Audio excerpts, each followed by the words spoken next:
smuggled across the border. Straight into a front line of a murderous civil war. We can see the smoke behind us. South African medics saving lives in the heart of rebel territory.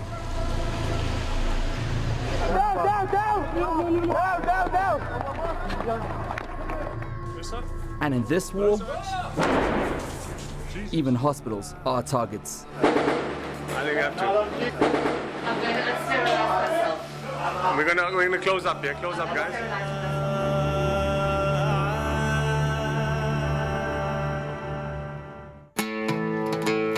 So, 2 years on, how did the Syrian conflict begin? Syria was a sponsored trip. It was from Gift to the Givers. Obviously, ENCA had big reservations about sending us there. They've had a lot of journalists that have died over the last 3 years. Something like over 40 journalists have died. It's the most dangerous country in the world for journalists to be in right now. Eventually, we managed to convince Ben Said and such people that we should be going. And then, yeah, before we knew it, we were on a plane. Yeah, I knew what was expected. And I also checked on the Google, and then I saw like it was dangerous. But you know, danger is anywhere, even in South Africa. So when we landed in Egypt, we had like how many hours of waiting? 12 hours. 12 hours of waiting for the connecting flight to Turkey. And then they refused me to leave the airport because I had a big camera. And we tried to convince. That's not all he had. He had a big camera, he had a bulletproof vest, and a big gun. And a big gun. So I was like, what are you guys doing here? It's like, no, we're in transit. Now going outside now, we're just gonna rest at the hotel. They said, no, you and you and you and that. And then Yusuf decided to stay behind with me, and it was a long wait. You know. A word of advice: never try and cross borders or go into a country with a bulletproof vest, a big gun, broadcast camera, a black guy, and a guy with the name Yusuf Omar. It doesn't make for good relations with customs officials. I mean, after that it was like, you know, like a minor thing anyway, because it was fine to sit in the airport, although it was boring.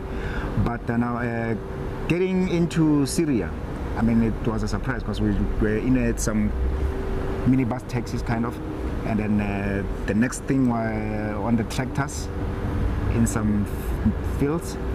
And then and there's a big river now we had to cross, and there's no proper bridges or like a boat, or everything is like man-made kind of. It's like, yeah. It was terribly exciting. Remember we heard the explosions. We could hear explosions from Syria before we even got into Syria. We could hear them from the Turkish side. So that was the first like wake-up call that this was real, you know. And then we as you said, we went from a minibus, and it was all very sneaky. Like we're driving the minibus, and then we'd pull over, and a guy would jump in, and he'd be like, "Go, go, go!" And he was like a fixer, the guy to get us across.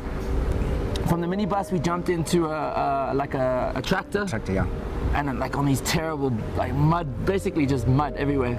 And we're going up and down, up and down. Joe's trying to film. I don't think I even managed to get a proper shot because it was so bumpy. But anyway, and then we tried to cross, and the military were coming. And after offloading that, they told us that the military is coming. Now, like panic started to hit. Now it's like, you know, we've never even entered Syria. And I was like, we're panicking on the other side of the border, and like we want to get to Syria. Oh, this is the stuff that journalistic dreams are made of. I mean, it was completely romantic. The whole concept of, you know, then getting onto like bucket boats and being pulled across by guys in camouflage pants and cigarettes, and you know, don't look at them because their faces mustn't be identifiable. Yeah, and you know, like even before the Syria, like, there was some drama like at the there by the circle in Antakya. Some police in plainclothes uniform, they came and asked us what are we doing, but it was like in a different language, and then they took him. Yeah, they took me away for interrogation to find out who we are, what we're doing. I wanted to film that thing, but now there's another cop. We didn't realize there was a police station right at the corner here. And then they were looking at me, it's like, okay, but I just turned the camera. And there's Yusuf going those guys somewhere, like I didn't know. Now I've left other guys, I didn't know what to explain and everything, like I just stood there. And then luckily he came back. See, obviously language is a massive problem. No one speaks English, so they had to find a hotel receptionist who could speak the language and try and communicate between us. What are you doing? Who are you filming? You need, in all these Middle Eastern countries, you need paperwork. You need permissions to film wherever you film. and we didn't have such things. Yeah. And I mean, we didn't even shoot that thing. Immediately after the Yusuf, let's go back to the hotel. Otherwise, we'll be stuck in Antakya, and the mission is in Syria. So we tried to do a piece a day. We basically we used the hospital as our base because that's where the 43 South African medics were. South Africans had built the hospital, so we tried to personify this hospital, give it character, and that was where the action was. As soon as people heard that foreign medical teams had arrived, the waves of people started coming towards this place. So we set up on the rooftop actually, because it was the only place where we could get BGAN signal. And obviously you can do all the filing in the world, but if you don't have a mechanism to send your packages, you're stuck. So we're on the rooftop, and the rooftop's a great place to be for signal, but it's also a terrible place to be because you're vulnerable to sniper fire, airstrikes. So we're looking out to the mountains, we're looking for any sort of movement, and your mind starts playing games with you. Your trees start to look like rifles, and at night you're looking up to the sky because you don't want to see shooting stars. You're like, is that a shooting star or a plane? I don't know what that is. Yeah, and even before we settled there, like the first day, a rocket hit just above the mountain. Just a few meters away from us. A rocket went straight over the hospital and hit the mountain just after we arrived. And the good thing about that place is like it's like in a valley. So like, I think apparently they say it's not easy to hit that hospital. So if they fly over, the first thing that they hit is the mountains. But now, if it wasn't that mountain, maybe, I don't know, we wouldn't be doing this interview. The first few days it was like, I mean, trying to be careful and everything, like not getting used to like these cloud banks. But as and time jumping, went we by, used to jump around a lot. And as time went on, I mean, at some point we started joking about it because Yusuf used to. He was the first one to run, you know, like. But you know, it became enjoyable because I mean, the rebels told us now, you know what, we'll make sure that your safety comes first here, and they were doing that. But you know, like if I mean a shelling has been hit from far away, your safety is like not guaranteed. Yeah, I think for me as well, it was the realization after a couple of days that you couldn't outrun it. So there was no point in trying to jump or duck or dive. Like these mortars come from like 12 kilometers away, and when you know it hits is when it's hit. So there's nothing you can do. You can't outsmart, you can't outrun it. You hear it coming. Remember, it's like sounds like a fighter plane. It's like a slab of metal ripping through the air. You just see that like tear, and then it hits the ground and you feel it on your feet first. But yeah, you can't outrun it. Only going to bed was probably the scariest part. Yeah. And Joe the sound will just travel because it's on the valley, so the echo on the, even if it hits like a bit distance, but you can still hear the thing coming in. For those kids, I mean, to realize like we didn't even know that they can just take a gun like that. So we were with their father, and then he just put the gun on the table, and then we went like about 50 meters, and then we sat under the tree. And then while we were there, like there's a small kid coming with the guns, like, hey. Everybody was scared because now he kept on like pointing, but not, you know, like pulling.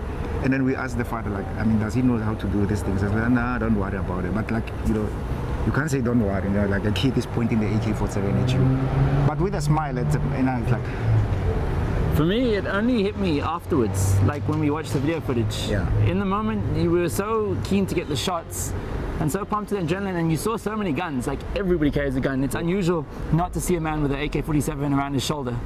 So it didn't hit me at the time. Only when we got back and we looked at the footage, I was like, yo, that kid's really young to have a gun, and he's pointing it right at Joe. Yeah, the guns there is like cell phones, you know, like everybody has one. We were there for 14 days the whole trip, but we were in Syria for 10 days. We were happy with what we got, but you know, because we were so limited, we couldn't do more. I mean, those guys there, I mean, there's like a front line or something like that, where you could see that the actual, you know, like bombing and everything, the clashes. But they told us it was very risky. If we go there, the chances are we might not make it.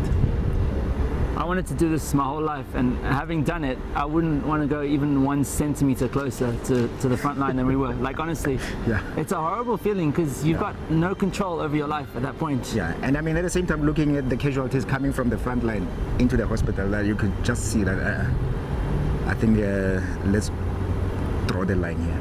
And these guys were tough, eh? Like they'd have shrapnel wounds down to the bone, these rebel fighters, and they'd wrap them up, bandage, and they'd go straight out again to fight the same day. Things that would keep me in hospital for like 2 months. I'd take leave forever. Like these guys were back. Because they got nothing to lose. Like their homes are destroyed, their families have died. They literally, they don't fear death anymore. They're completely immune to it all. And of course the children is what we focused on. I mean, the children are affected the most in this war.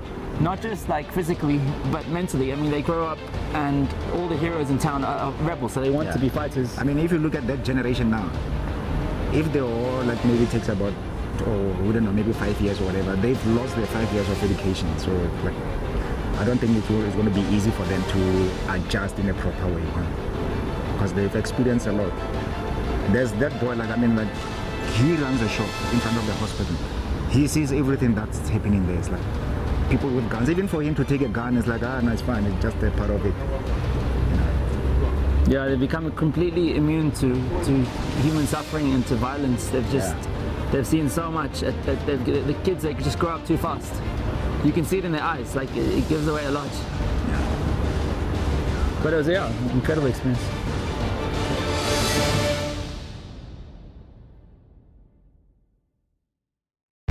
News that moves. enca.com.